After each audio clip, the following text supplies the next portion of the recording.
غافلوں کا ساتھی شیطان ہے، ذکر الہی سے منہ موڑنے والوں پر شیطان مسلط ہو جاتا ہے اور ان کو سیدھے راستے سے روکتا ہے، اور وہ سمجھتے ہیں کہ ہم سیدھے راستے پر ہیں۔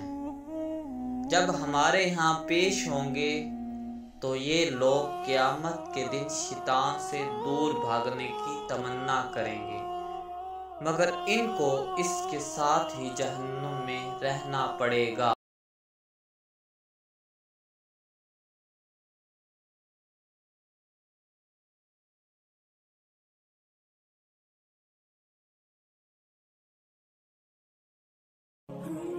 السلام علیکم ورحمۃ اللہ وبرکاتہ۔ امید کرتا ہوں تمام ناظرین خیریت سے ہوں گے۔ آج ہم بیان کریں گے کہ اللہ تعالیٰ نے سورۃ زخرف میں کون کون سے احکامات نازل کیے ہیں۔ سورۃ زخرف جو کہ 25ویں پارے میں موجود ہے، اس کی آیات کی تعداد 89 اور رکوع کی تعداد 7 ہے۔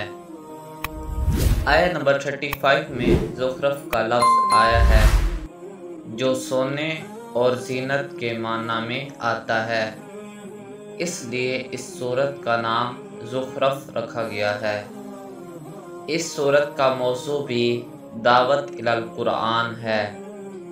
اس کے علاوہ کافروں کے لیے دنیا میں آسائش و زیبائش اور مومنین کے لیے آخرت میں جنت کا وعدہ ہے۔ قرآن ہمیشہ غالب رہے گا، سواری اللہ کی نعمت ہے۔ یہ آیت نمبر 1 سے 15 تک بیان کیا گیا۔ ہم نے اس کتاب کو عربی زبان میں اتارا ہے تاکہ تم سمجھو، اور یہ کتاب ہمارے ہاں بڑی مرتبے والی ہے۔ لوگوں نے ہر رسول کا مذاق اڑایا اور ہم نے بڑے بڑے زور آور کو ہلاک کر دیا۔ ان ظالموں کو اقرار ہے کہ آسمان و زمین اللہ نے بنائے ہیں۔ جس نے زمین کو بچھایا، اس میں راستے بنائے، آسمان سے بارش اتاری، اس نے ہر شے جوڑا جوڑا بنائی، سواری کے لیے کشتیاں اور جانور بنائے، تاکہ تم اس خدا کا شکر ادا کرو کہ اس نے ان کو تمہارے تابع کر دیا، مگر انسان بڑا ناشکرا ہے۔ سبحان الذی سخر لنا ھذا وما كنا له مقرنین وَإِنَّا إِلَىٰ رَبِّنَا لَمُنْقَلِبُونَ۔ پاک ہے وہ ذات جس نے اس سواری کو ہمارے لیے تابع فرمان کیا اور ہم کو اس کو قابو میں لانے والے نہ تھے، اور ہم نے اپنے رب کی طرف ضرور لوٹ کر جانا ہے۔ فرشتے اللہ کی مخلوق ہیں، بیٹیاں نہیں۔ یہ آیت نمبر 16 سے 25 تک بیان کیا گیا۔ فرشتوں کو اللہ کی اولاد قرار دینے اور مشرکوں گمراہ آباء و اجداد کی اندھی تقلید کی مذمت کی گئی۔ اللہ تعالیٰ کے پیغمبر جب ان پر اس حقیقت کو واضح کر دیتے ہیں کہ ان کے آباء و اجداد کا طریقہ اللہ کے ساتھ کسی کو شریک ٹھہرانا یہ گمراہ کن ہے، اور جو طریقہ ہم نے پیش کیا وہ ہر لحاظ سے تمہارے لیے مفید ہے، تو اس وقت وہ انکار اور صرف انکار کی روش اختیار کرتے۔ ہر دلیل پر ان کا ایک ہی جواب ہوتا، میں نہ مانوں، گویا تم لاکھ دلیلیں پیش کرو۔ ان کے راستے میں علم و حکمت کی ہزاروں قندیلیں روشن کر دو، وہ نہیں مانیں گے، ہرگز نہیں مانیں گے۔ جب ان کی اصلاح پذیر ہونے کے تمام امکانات ختم ہوئے تو اللہ نے ان سے انتقام لیا۔ ذرا دیکھو کیسا المناک انجام ہوا جھٹلانے والوں کا۔ دعوت دین کافروں کی دنیا، یہ آیت نمبر 26 سے 35 تک بیان کیا گیا۔ آپ نے جس بات کی طرف ان کو بلایا ہے، حضرت ابراہیم علیہ السلام نے بھی قوم کے سامنے یہی دعوت پیش کی تھی، اور وہ اپنی اولاد میں یہی کلمہ توحید چھوڑ گئے تھے، مگر یہ لوگ دنیا کے چکر میں پڑھ کر حق کو بھول گئے۔ ان کا کہنا ہے کہ قرآن مکہ اور طائف کے کسی رئیس پر اترنا چاہیے تھا۔ انہیں بتا دیں کہ اللہ کی رحمت ان کے ہاتھ میں نہیں، ہم رزق تمہاری مرضی سے نہیں بانٹتے، تو کیا نبوت تمہاری مرضی سے تقسیم کریں گے؟ اگر یہ خطرہ نہ ہوتا کہ لوگ سب ایک ہی طریقہ اختیار کر لیں گے تو ہم کافروں کے گھروں کو سونے چاندی سے ڈیکوریٹ کر دیتے۔ یاد رکھو دولت دنیا بالکل عارضی شے ہے، اور آخرت اللہ سے ڈرنے والوں کا حصہ، غافلوں کا ساتھی شیطان۔ یہ 36 سے 45 تک بیان کیا گیا۔ ذکر الہی سے منہ موڑنے والوں پر شیطان مسلط ہو جاتا ہے اور ان کو سیدھے راستے سے روکتا ہے، اور وہ سمجھتے ہیں کہ ہم سیدھے راستے پر ہیں۔ جب ہمارے ہاں پیش ہوں گے تو یہ لوگ قیامت کے دن شیطان سے دور بھاگنے کی تمنا کریں گے، مگر ان کو اس کے ساتھ ہی جہنم میں رہنا پڑے گا۔ ایسے اندھے اور بہرے بھلا آپ کی باتیں کیا سنیں گی؟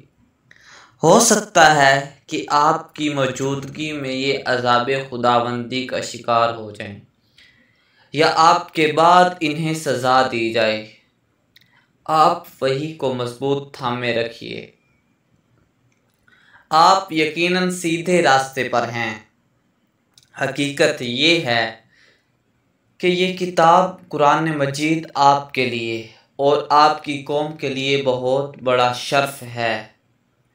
اس کتاب کا پیغام کوئی نرالا نہیں۔ پہلے رسولوں کی طرف بھیجے جانے والوں کتابوں سے معلوم کر لیجئے کہ ہم نے اپنے سوا کسی دوسرے کی بندگی کی اجازت کبھی نہیں دی۔ قصہ موسیٰ فرعون، یہ آیت نمبر 46 سے 57 تک بیان کیا گیا۔ پھر حضرت موسیٰ علیہ السلام کے فرعون کی طرف رسول بنا کر مبعوث کیے جانے کا ذکر، اور مالی وسائل اور دنیاوی جاہ و حشمت سے محرومی کے حوالہ سے فرعون کے اعتراضات مذکور ہے۔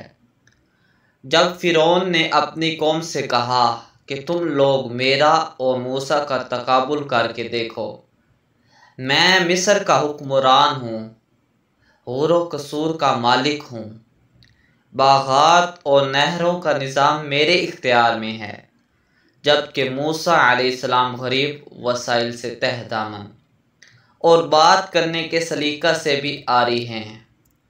اگر یہ نبی ہوتے تو ان پر سونے کے زیورات کی بارش ہوتی، یا فرشتے اس کے آگے پیچھے جلوس کی شکل میں چلا کرتے۔ اس نے اس قسم کی باتیں کر کے اپنی قوم کو بے وقوف بنا کر اللہ کی نافرمانی پر تیار کر لیا، جس سے ہمیں غصہ آیا اور ہم نے انتقاماً انہیں سمندر میں غرق کر کے اگلوں اور پچھلوں کے لیے نشان عبرت بنا دیا۔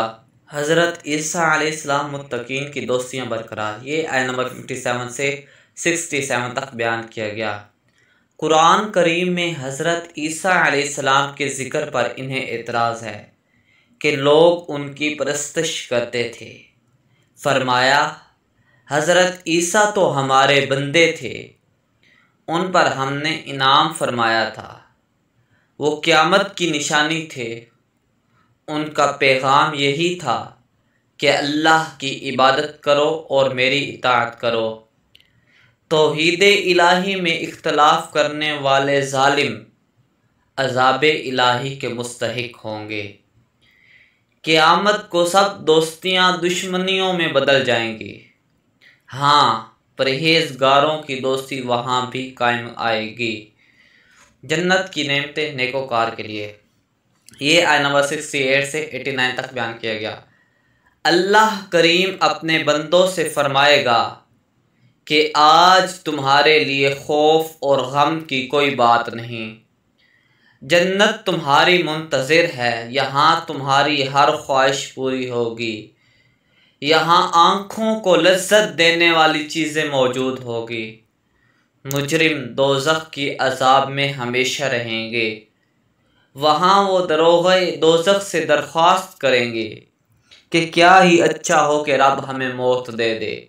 وہ کہے گا اب تمہیں یہاں ہی ٹھہرنا ہوگا، کیونکہ دنیا میں تم حق سے نفرت کرتے تھے۔ آپ ان مشرکوں میں اعلان کر دیں، اگر رب کا کوئی بیٹا ہوتا تو سب سے پہلے میں اس کو پوجا کروں۔